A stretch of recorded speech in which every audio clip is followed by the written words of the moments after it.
श्री परमहंस देवाय नमः। सन 1997 ईस्वी की बात। एक भक्त नीलोखेड़ी से श्री नंगली धाम में श्री भगवान जी को अपनी बेटी की शादी का निमंत्रण पत्र देने आया।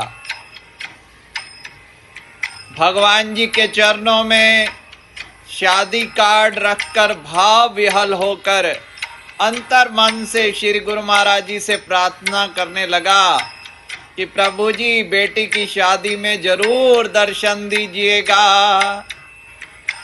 घर में कार्यक्रम आरंभ हो जाने पर भक्त जी किसी कार्यवश बाजार गए। पीछे से एक जटाधारी बाबा जी आकर उनकी पत्नी से बोले, इस घर में बेटी की शादी है। भक्तानी बोली, जी बाबा जी। तब भगत जी का नाम लेकर बाबा जी बोले, वो कहाँ हैं? भक्तानी ने अपने पति की बाहर जाने वाली बात कही और बाबा जी से भोजन करने के लिए प्रार्थना की। बाबा जी उनके प्रेम भाव को देखते हुए केवल 2 ग्रास मुंह में डाले और बोले, अच्छा बेटी हम चलते हैं। भगत जी को कह देना कि जिनको आपने शादी में बुलाया था वो बाबा जी आए थे। इतना कहकर जैसे ही बाबा जी बाहर निकले, भगत जी घर पहुंचे।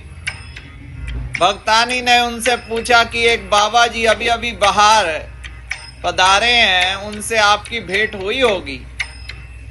भगत के नहीं कहने पर उसने सब हाल बताया कि बाबा जी कह रहे थे कि उनको कहना कि जिन बाबा जी को शादी का निमंत्रण देकर बुलाया था वो आए थे।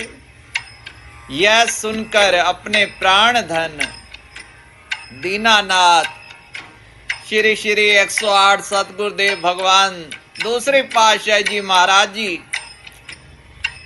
का ध्यान करके याद करके भगत हर्षोल्लास से दौड़ा व आसपास की सभी गलियों व सड़कों पर बाबा जी को बहुत ढूंढा, लेकिन बाबा जी दिखाई ना दिए और ना उन्हें किसी ने आते जाते देखा। वह घर जाकर पत्नी से बोला कि मुझ पतित को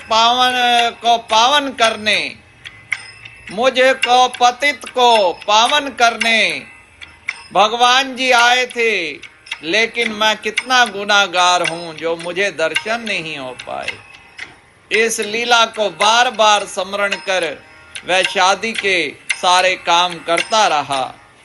यह देखकर सारे आश्चर्यचकित रह गए कि शादी की मिठाई समस्त संबंधियों को देने के पश्चात भी जितनी बनवाई थी उतनी की उतनी रह गई।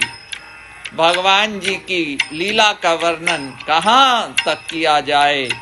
वो सदा ही अपने भक्तों के अंग संग रहकर उनकी रक्षा करते हैं। श्री परमहंस शरणम गच्छामि।